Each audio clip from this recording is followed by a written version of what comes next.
તો અમરેલી પોલીસની માનવતા મરી પરવારી છે। યુવકને અમરોલી પોલીસે ઢોર માર માર્યાનો આક્ષેપ કરવામાં આવ્યો છે।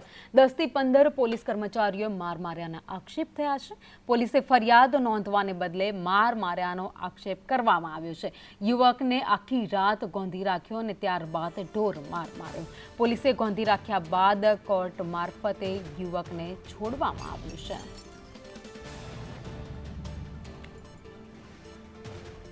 વધુ અપડેટ સાથે સંવાદદાતા આઝમ સાલે મારી સાથે જોડાયા છે। આઝમ, પોલીસ પર આક્ષેપ કરવામાં આવ્યા છે, યુવકને ગોંધી રાખી ઢોર માર મારવામાં આવ્યો।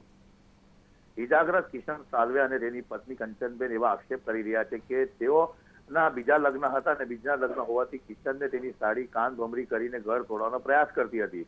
ઘરેલું કંકાસની વાત હતી, જેને લઈને બંને પતિ પત્ની ગત 15મીના રોજ રાત્રે 9 વાગ્યાના સમયગાળા દરમિયાન અમરોલી પોલીસ મથકે ફરિયાદ નોંધવા માટે પહોંચ્યા હતા।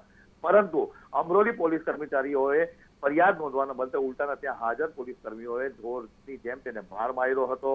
આખી રાત ગોંધી રાખવામાં આવ્યો હતો અને તેને બીજા દિવસે કિશનને તેની પત્નીએ કોર્ટ મારફતે છોડાવ્યો હતો। શરીર પર અનેક ઈજાઓ હતી, જેના કારણે સિવિલ હોસ્પિટલ આવ્યો હતો। વોર્ડ બોયમાં નોકરી કરતો ખાનગી હોસ્પિટલની અંદર સિવિલ હોસ્પિટલમાં સારવાર લેવા માટે આવ્યો હતો, જેથી એના પર જે માનસિક ત્રાસ, શારીરિક ત્રાસ ઉતારવામાં આવ્યો છે તેની ફરિયાદ કરી શકે। જી, આભાર માહિતી માટે।